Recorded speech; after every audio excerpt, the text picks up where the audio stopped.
Izin. Jadi bang untuk acara ini gimana bang? Apanya yang gimana? Acaranya, acara apa bang? Izin. Oh, acara kita mendeklarasikan masalah Indonesian Tax Watch. Itu yang kita deklarasikan. Visi misinya apa bang? Nah, kalau visi misi secara detail nanti tanyanya Pak Oscar ya. Pak Oscar ya. Untuk radio program-programnya apa aja bang? Sama program detailnya dari Pak Oscar, tapi yang jelas begini. Kita come up ya dari keprihatinan kita mengenai diawali diterjang oleh kasus Alun ya. Ya, siap. Ya, kalau saya ini kan dari internal auditor, background saya bukan hukum. Siap. Dan saya kebetulan lulusan STAR. Jadi saya concern juga kenapa kok teman-teman saya masuk di dan pajak itu akhirnya terjebak masuk seperti itu. Saya melihat dari pendekatan audit bahwa semua korupsi dimulai dengan adanya kesempatan. Kemudian adanya pengendalian yang lemah. Dan ketiga adanya rasionalisasi.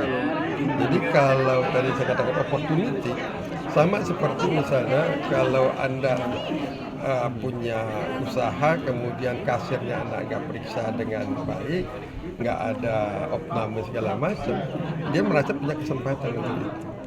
Jadi lama-lama orang itu akan tergoda untuk ini. Karena misalnya ada pressure. Pada saat awal mereka itu kuat imannya, karena nggak ada pressure. Begitu anaknya sakit, duitnya nggak ada, jadi pressure gitu lah. Nah itu kemudian disambungkan dengan rasionalisasi. Rasionalisasi itu apa misalnya? Saya ini udah bekerja lama di Ditjen Pajak, saya udah ngumpulin pajak sekian pajak, gaji saya cuma segini. Ya, pantas dong saya kentit dikit. Kira-kira gitu. Ya, Pak, itu tadi tentang opportunity Pak ya, kesempatan. Opportunity. Kalau selama ini kan banyak yang sudah ketahuan, ketangkap, dihukum, tapi hukumannya ringan atau malah gimana Pak? Nah, itu juga masalah konsistensi. Gitu. Saya tidak melihat faktor hukum yang ada, undang-undang yang ada, aturan itu dalam artian begini. Sebenarnya kita semua punya perangkat itu semua, pengawasan punya segala macam ya. Yang kita tidak punya itulah value and budaya. Budaya kita ini sudah rusak dengan dirusak oleh budaya hedonistik. Betul. Jadi semua orang menilai keberhasilan seseorang itu dari hartanya. Bukan seberapa besar dia berkontribusi kepada masyarakat. Itu yang jadi sumber masalah sebenarnya. Nah, makanya harusnya kita di dunia pendidikan juga melakukan perubahan karakter, perubahan karakter. Sepanjang itu tidak, Jepang, Korea itu maju karakternya yang dirapikan, gitu. Nah, itu yang saya lihat kurang. Coba sekarang, Bapak ditilang, apa yang Bapak lakukan kalau pelanggaran? Damai dengan polisi. Gitu kan? Betul. Itu siapa yang mulai? Ya Bapak sendiri, kita sendiri. Jadi kita mau encourage korupsi sebenarnya. Berarti 50-50 ya? Dua, nggak ada, sebelah itu nggak ada. Maksudnya saling berkomunikasi untuk supaya deal acaranya gitu.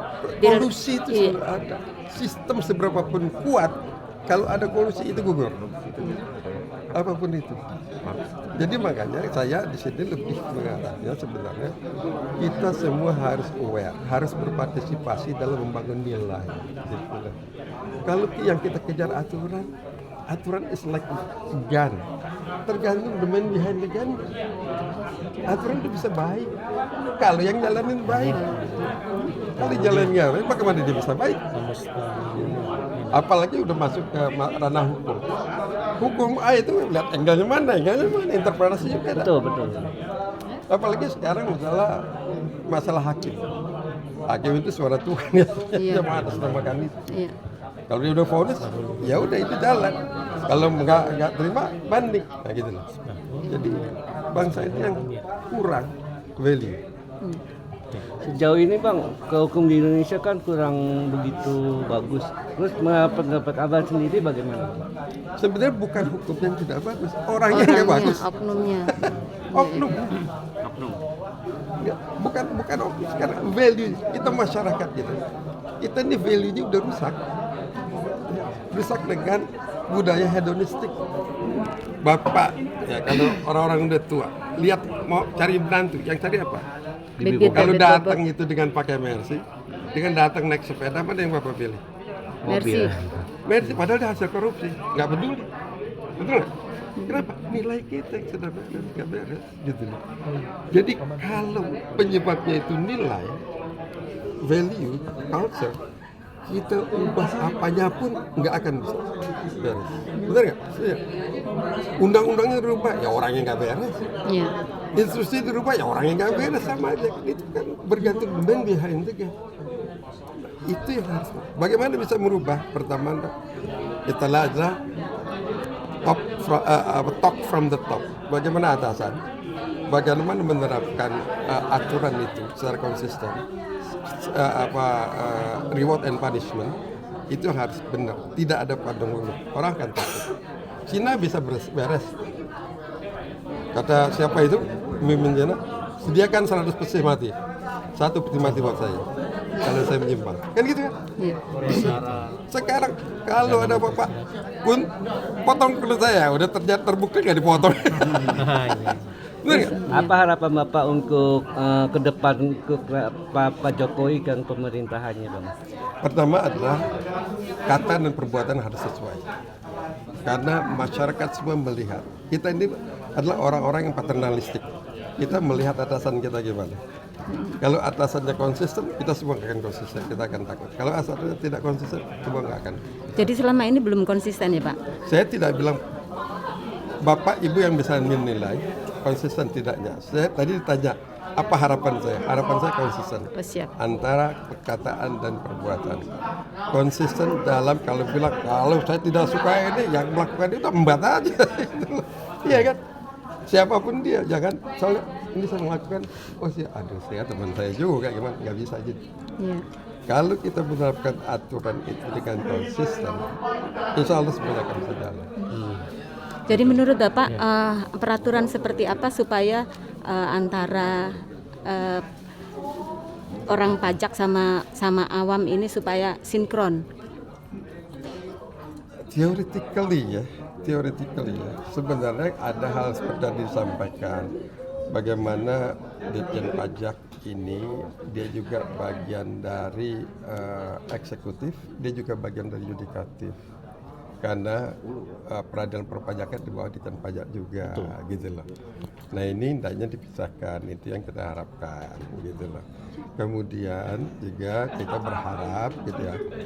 Nanti akan ada kajian dari kami, insya Allah, gitu ya kan. Mana sih aturan-aturan sebenarnya membuka peluang untuk di bawah melakukan diskresi yang akhirnya mengundang kolusi tadi, gitu lah. Ada juga aturan-aturan jangan rakyat, artinya kan sekarang gini, kalau udah ada keputusan pajak, gitu, Anda utang pajak 100, walaupun oh saya nggak 100, bayar dulu. Benar kan? Iya. Bayar dulu pajaknya. Kalau nggak bayar pajak ya denda. Kalau nggak denda terus bereskalasi gitu ya kan. Nah itu yang menyebabkan akibatnya si pembayar pajak ini, waduh kalau saya bayar dulu saya harus cari cash flow sekian. Kalau ini pengadilan pajaknya berapa lama, kira-kira cost of capital, cost of money-nya berapa, ngitung-ngitung. Kalau kita dapatnya cincai itu. Ya, kan sekarang di Indonesia kan wajib pajak kurang, Bang. Nah, terus apa sih harapan Bapak sendiri untuk pajak di masyarakat Indonesia? Ya sebenarnya seperti tadi Pak Farouk katakan bahwa kita di negara dengan harta kekayaan alam yang sangat besar. Kalau itu dikelola dengan baik, bahkan Pak Mahfud bilang di Minerba aja deh, itu dikelola dengan baik, rakyat nggak perlu bayar pajak. Iya. Benar ya? Betul. Pak Mahfud yang bilang.